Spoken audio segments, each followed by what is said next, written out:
Good morning, everybody. Welcome back to another Renegade episode of Diatribes with the voice of Boone. Now, here's your melancholy and marzipan craving host, voice of Boone. Good morning. Really wanted to take this episode just to focus on one theme this time. Or not so much theme, topic, yeah. So, a lot of people think that the world's too complicated now. It's too corrupt. People are too belligerent. Technology slows us down more than it speeds us up.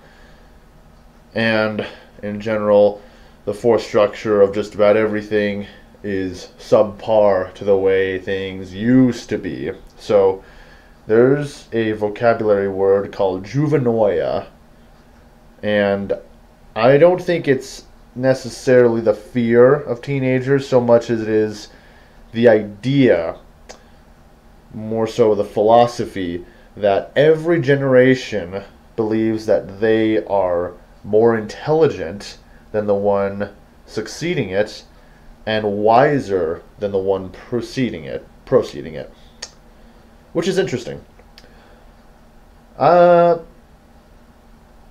think that in some ways I'm more intellectually involved than Doom. I know how to work one of these. I know how to work the controls on my Xbox controller, but in a way that's just muscle memory. I know more current pop stars, although, he might give me a run for my money because I don't study music that much at all. I suppose I study more social media trends. Is that more intelligent, though? That's kind of a general term. Now, then again, I see younger tweens, what they are doing on social media and what they are, expressing themselves with out in the open. And I think, gosh, if I had ever done that when I was their age, boy. And I'm sure if we were in church right now, that'd get a big amen. But it's all BS at the end of the day, in my opinion, because the things that you see on the internet are the most popular for a reason. They're controversial. They are eye-catching. They hook you in, and they're supposed to be the best of the best. When it comes to entertainment, you're not going to find an adequate representation of the teen generation or even the mature generation on the internet. You're going to get the extremes and nothing but, because everything else is weeded and culled out through the algorithm. Which begs the question, are things better than the way they used to be? Well, I think that you're always going to think of things much more fondly in the past based on your current tribulations today.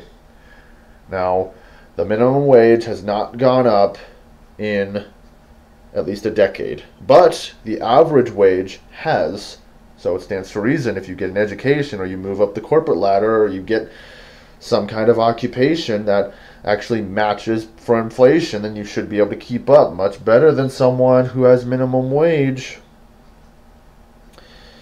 The price of domestic products has gone up. Well, they've also gotten a lot, the population has grown, and the amount of money flowing in and out of commercial stores has grown, so it would make sense. Just because you have to pay more out of pocket doesn't necessarily mean that it costs more. It only costs more when you can't replace that money with the same value that you get from the eggs. That's oodles, I believe, in economics. What are other things?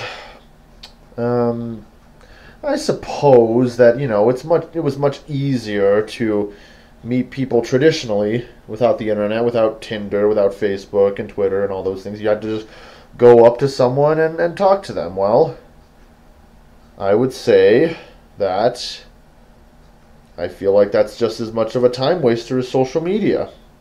If you're not going to gain anything from that person through means of friendship or starting a relationship or starting a family through them, then what are they adequately doing for your life that social media is not?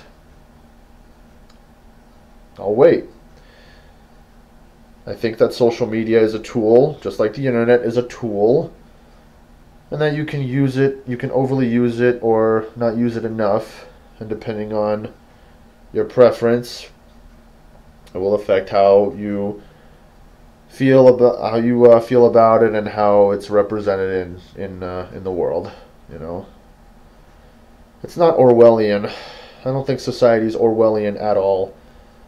If anything, I think that it's the opposite. I think that the government doesn't have enough power to maintain itself, and that the people are really they're overblowing the smallest things. We've all got cameras in our pockets now. The government doesn't have them on us. We have them on us. Unless the government pays off Microsoft to start, putting, chips or putting, activating our cameras whenever they think that we're guilty of a crime, then I don't think that it's ever going to become Orwellian. Because there are statutes and bills in place to protect us from that. Like the Patriot Act. That's an acronym if you didn't know. It stands for, I don't know, let me actually do some research on the fly. But the Patriot Act, I believe, came around during the Gulf War, and it was an act that stayed internal here in the States. The U.S. Patriot Act was a landmark act of the United States Congress, signed into law by George W. Bush. It doesn't really tell us the acronym. Uniting and strengthening America by providing appropriate tools required to intercept and obstruct terrorism. That's Patriot for you. So it essentially gave the federal government the right to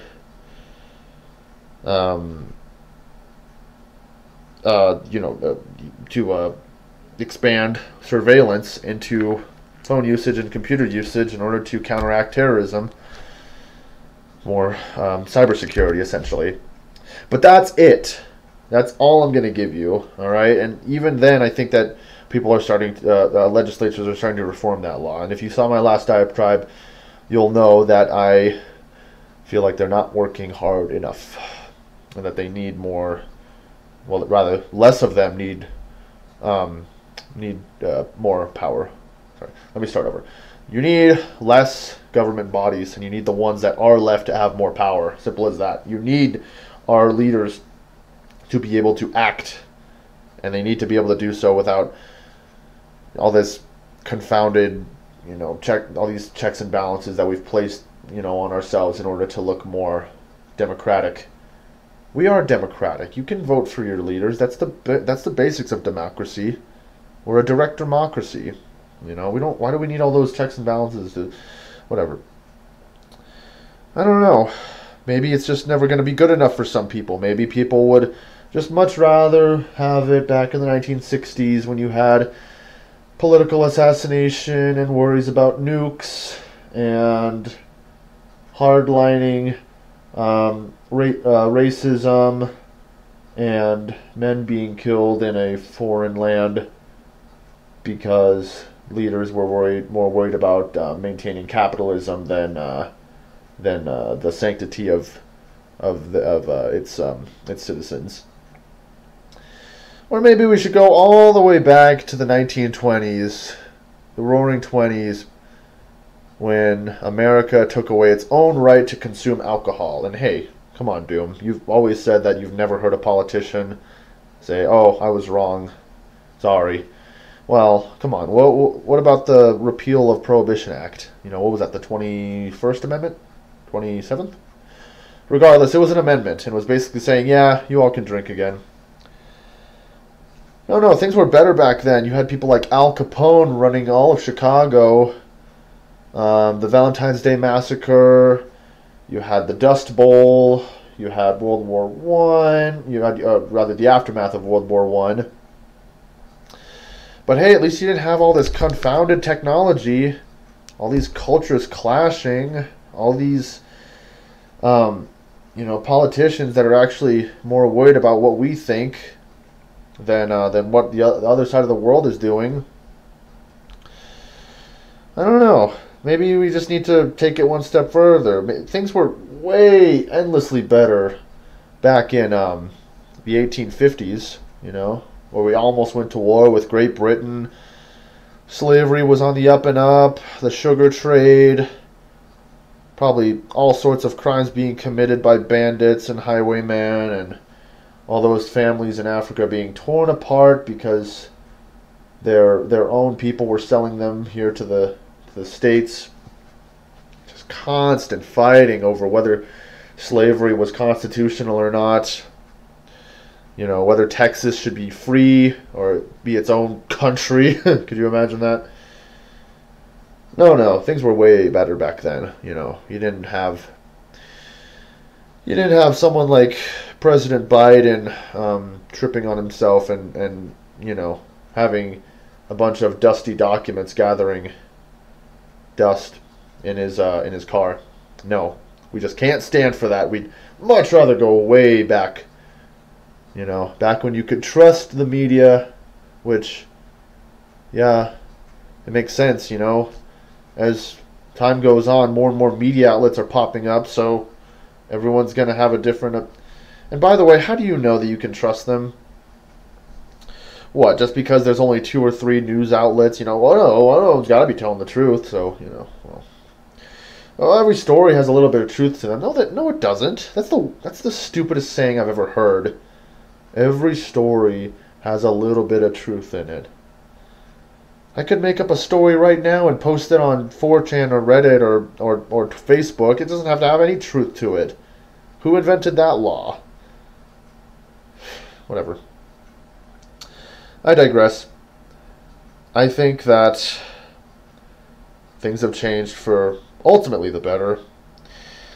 And you're going to have a bumpy road, We've got so much more connections now, at the very least. And you've got a lot less invisible children. You've got a lot more reforms when it comes to actual domestic issues like drugs and guns. And I'm not going to say that all of the decisions have been made for the right, but at least they're there. We're not like our friends over in Asia, in the land of the rising sun, where there's currently protests over the zero COVID policy and people are being arrested for it. Which, once again, if you're going to use the January 6th, the people who were arrested on January 6th as an example, I implore you to check out my diatribe weeks ago where I covered that and why. If you're going to do something against a building's policy, then you need to be ready for the consequences. And those people in China were, so I would say that you need to accept what's coming to you. That's the thing, you really, you can't change it yourself. Or rather, sitting around is not going to do anything, just wishing, I really wish we could go back. It would just be, life would be just so much easier if we just didn't have all the things that we have now. If we could just go back 60 years, true blue, just, wind flowing through, all in the right places while you have the top down on your Corvette and you're just coasting along the highway with your little cassette player and, playing some kick butt music. I really just don't know how people could stand it. I would be bored out of my head. I am constantly doing something or listening to something or watching something. When you had to, let's say for example, you had to go back and do an assignment. You're in high school. You got to write a 5-page essay about Abraham Lincoln. Okay. Instead of being able to just look it up on your phone, click, jot down notes from 3 or 4 different articles, take the website links, put them in your works cited, and print it out right here at home. I don't even know the process. You'd have to, I guess, go down to the library, go up to the little kiosk, ask, hey, I'd like to check out books about Abraham Lincoln. And then they'd have to scroll through this big old directory catalog and say, okay, they're over there. You know, I guess check out 5 or 6 books. You got to read through probably, chapter after chapter in order to find enough data.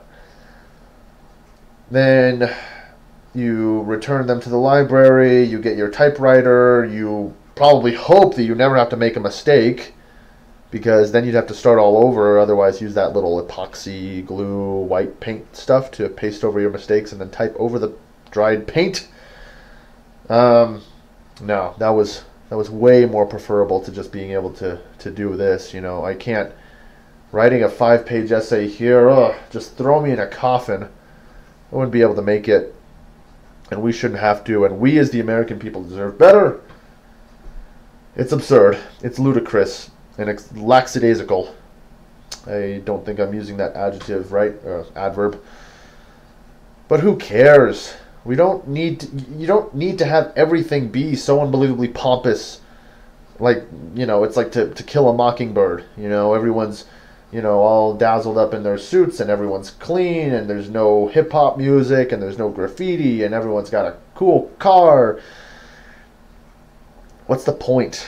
Everything's just slow and dull, and, why would you want to live in a world where you never have to learn anything new? That's how we evolve. A lot of people think that we're de-evolving. Well, I don't know. Pick your poison, I suppose. If evolving means that you have more choices, you get to make fun of the people you want to, you don't get arrested for protesting something, no matter how absurd it is, then I want to be a part of that future, because even then you're going to have people who are willing to think outside the box, who are willing to stand up for what they believe in and not be afraid of doing so either. So I will leave you with this. Normally I really like to advocate for something. I've lately been taking my my own personal reusable bags whenever I go grocery shopping, and so far I feel like I've saved about 10 to 12 plastic bags. I plan to turn them into something pretty cool. I'm not sure what yet, but I'm definitely gonna build something out of them. Maybe some sort of ropey invention made out of plastic bags. I don't know, but I do like the idea of recycling. I have a friend who is some Native American blood, and he doesn't like to waste anything. So I feel like we could all use studying some of those habits. I would definitely like to encourage people to study up on the news of the more unconventional sides of the of our social structure. So there's this website called Sunny Skies. It's actually spelled SUNNYSKYZ. So Sunny Skies, and it only posts positive news. Only. It's brighten up your day, and it's a little bit arrogant, I'll give it that. It's like mostly pets and just heartwarming stuff, and it's not actual news per se. It's just small topics that, people just so happen to come across. But I encourage you to check that out, and I would also encourage you to make one artistic thing this week. Until my next diatribe, it would be very nice to see some more out-of-the-box thinking, a little bit more escargatoire, in the world, because with all this artificial intelligence art making, it seems like art made by humans is just going by the wayside. So I will make a piece of art, and I will be glad to show it next time, but until then, I encourage everyone to check out Sunny Skies. No, this video is not sponsored, if only. And also to try to make one artistic thing between now and I believe it will be the 10th or the 11th of February, of course. So, thank you for watching, and stay hopeful.